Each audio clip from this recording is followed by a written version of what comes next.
اعوذ باللہ من الشیطان الرجیم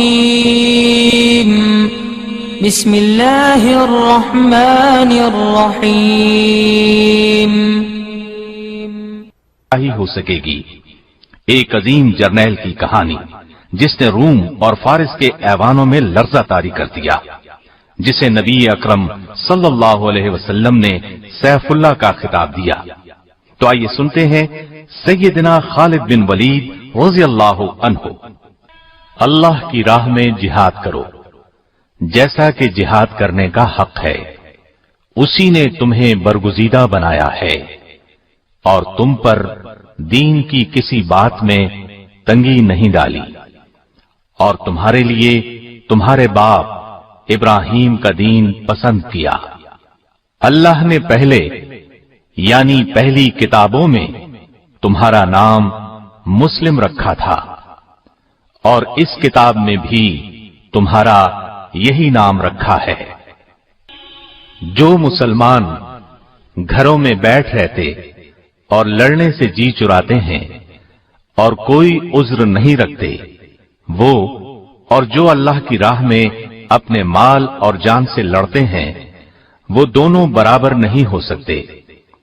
اللہ نے مال اور جان سے جہاد کرنے والوں کو بیٹھ رہنے والوں پر درجے میں فضیلت بخشی ہے. اور گو نیک وعدہ سب سے ہے، لیکن اجر عظیم کے لحاظ سے اللہ نے جہاد کرنے والوں کو بیٹھ رہنے والوں پر فضیلت بخشی ہے. نبی اکرم صلی اللہ علیہ وسلم کا ارشاد ہے، کوئی شخص جنت میں داخل ہو جائے اور پھر اس سے کہا جائے کہ تو لوٹ کر دنیا میں چلا جا، ساری دنیا کی دولت اور حکومت تجھے دی جائے گی، تو وہ کبھی جنت سے نکل کر دوبارہ دنیا میں آنے پر راضی نہ ہوگا سوائے شہید کے، جو یہ تمنا ظاہر کرے گا کہ مجھے دنیا میں بھیج دیا جائے تاکہ میں پھر جہاد کر کے شہید ہوں، اسی طرح 10 مرتبہ زندہ کر کے دنیا میں بھیجا جاؤں پھر شہید ہو کر آؤں. کیونکہ اللہ کی راہ میں شہید ہونے والا بڑے اعزاز و اکرام کا مشاہدہ کرے گا. نبی صلی اللہ علیہ وسلم نے یہ بھی فرمایا، میری تمنا ہے میں اللہ تعالی کی راہ میں قتل کیا جاؤں اور پھر مجھے زندہ کیا جائے، پھر قتل کیا جاؤں، پھر زندہ کر دیا جائے، پھر قتل کیا جائے. قرآن کریم کی آیات اور احادیث مبارکہ آپ نے ملاحظہ فرمائی، ان سے جہاد کی فضیلت بخوبی واضح ہے. تو کیوں نہ آج اسلام کے ایک عظیم مجاہد سیدنا خالد بن ولید رضی اللہ عنہ کی زندگی کے حیرت انگیز، چونکا دینے والے اور جہاد کی روح کو بیدار کر دینے والے واقعات سنیں. آپ کا جواب یقیناً ہاں میں ہوگا. تو پھر سنیے. سیدنا خالد بن ولید غزوہ احد میں ابھر کر سامنے آئے. یہ اس وقت کفار مکہ کے لشکر میں شامل تھے اور ایک دستے پر سالار تھے. نبی کریم صلی اللہ علیہ وسلم نے احد کے میدان میں ایک چھوٹی پہاڑی پر، جسے جبل عینین یا جبل رمات کہتے ہیں، 50 کے قریب تیر اندازوں کو مقرر فرمایا تھا. احد پہاڑ اور اس پہاڑی کے درمیان ہموار میدان ہے جہاں یہ جنگ ہوئی.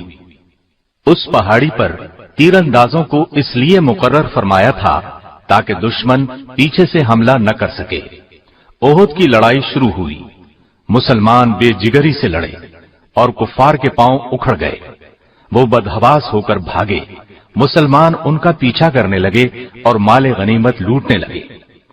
ایسے میں پہاڑی پر موجود تیر انداز دستے نے بھی پہاڑی چھوڑ دی اور مال غنیمت لوٹنے کے لیے میدان کی طرف دوڑ پڑے.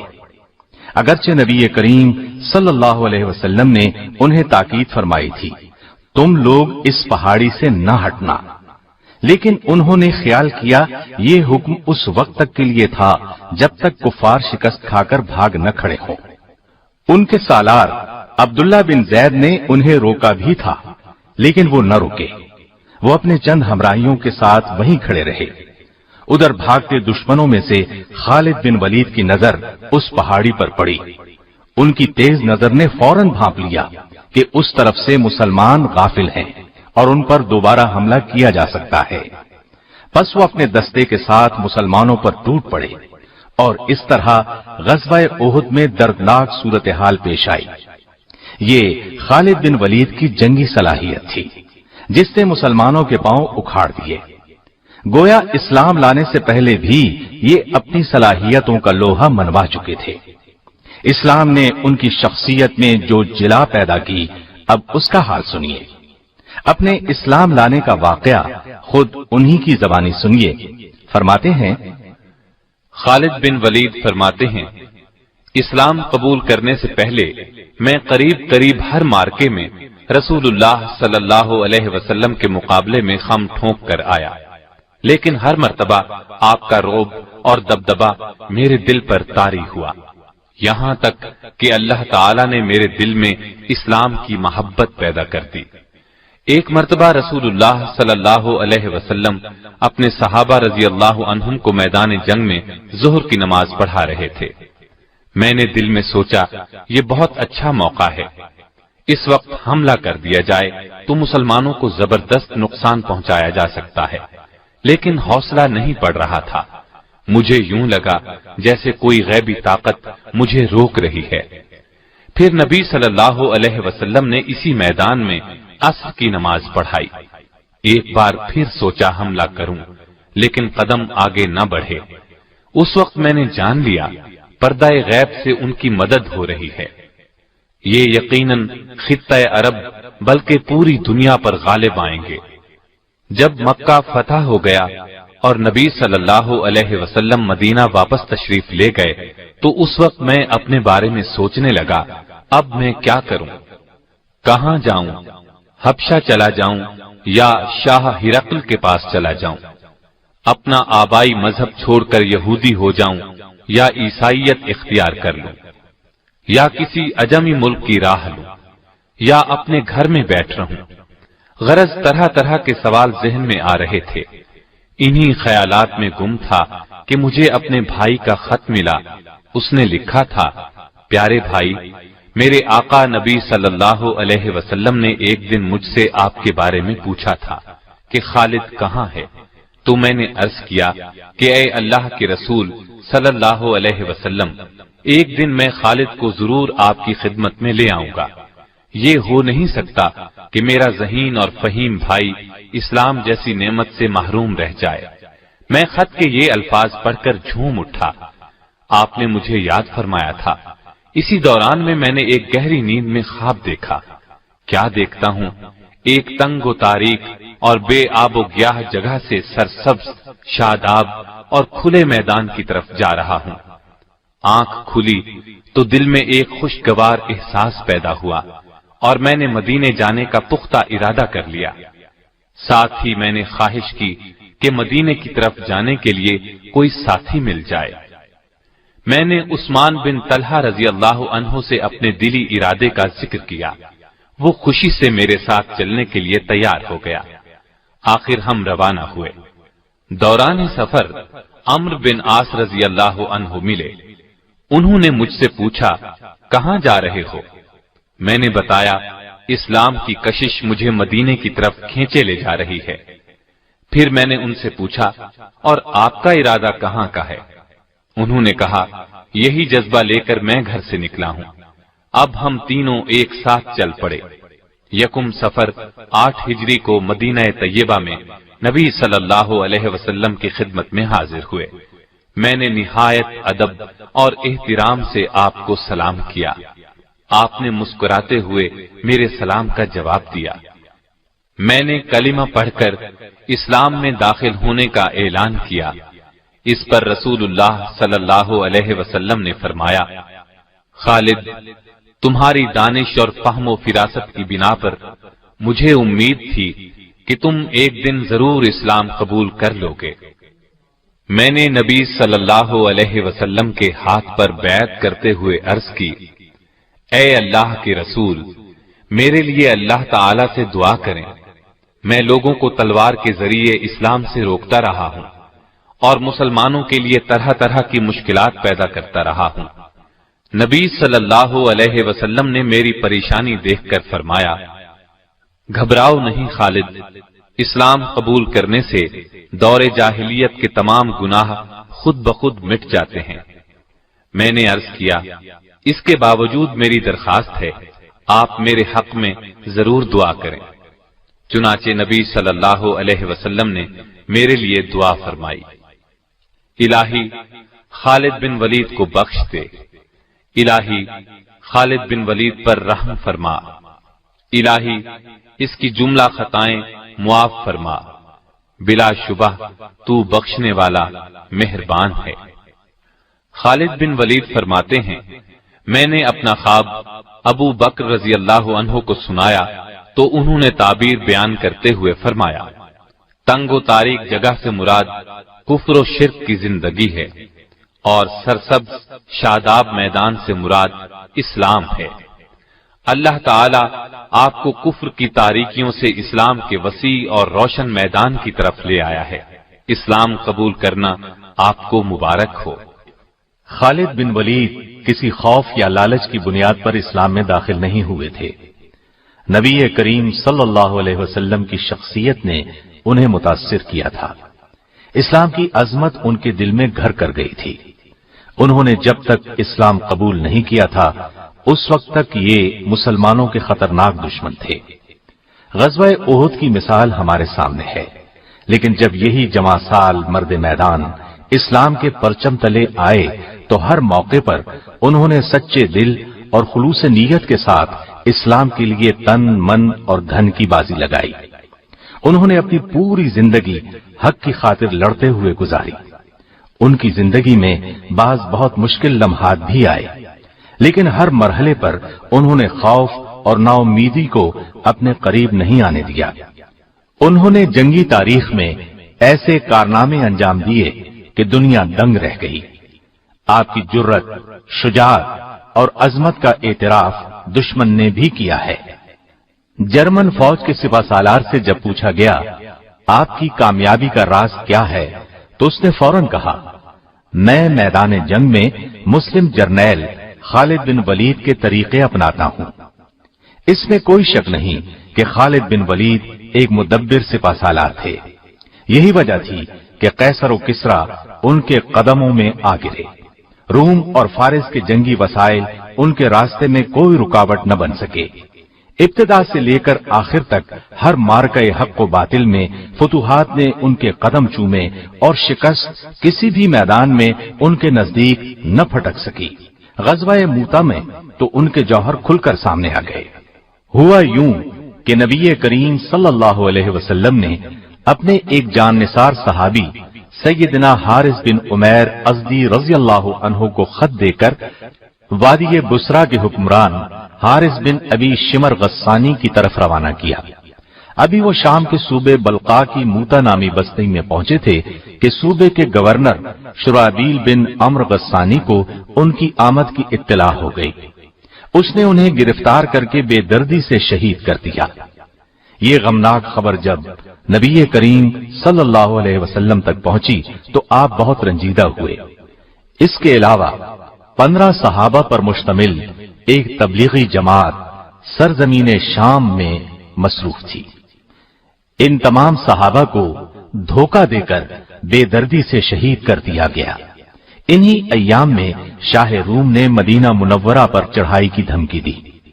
ان تمام اسباب کی وجہ سے نبی اکرم صلی اللہ علیہ وسلم نے سیدنا زید بن حارثہ کی قیادت میں ایک لشکر روانہ کیا اور ساتھ ہی ارشاد فرمایا کہ اگر جنگ کے دوران زید شہید ہو جائیں تو جعفر بن ابی طالب کو سپہ سالار بنایا جائے، وہ شہید ہو جائیں تو عبداللہ بن رواحہ کو قائد بنایا جائے، وہ بھی شہید ہو جائیں تو مجاہدین اپنی مرضی سے قائد منتخب کر لیں۔ نبی کریم صلی اللہ علیہ وسلم نے لشکر کے لیے سفید رنگ کا پرچم بنایا اور سیدنا زید بن حارثہ کے حوالے کیا۔ لشکر کو آپ نے یہ وصیت کی کہ جس مقام پر حارث بن عمیر ازدی شہید ہوئے وہاں پڑاؤ کریں اور اللہ سے مدد طلب کرتے ہوئے ڈٹ کر دشمن کا مقابلہ کریں، اور دیکھنا کسی سے بدعہدی نہ کرنا، نہ خیانت کرنا،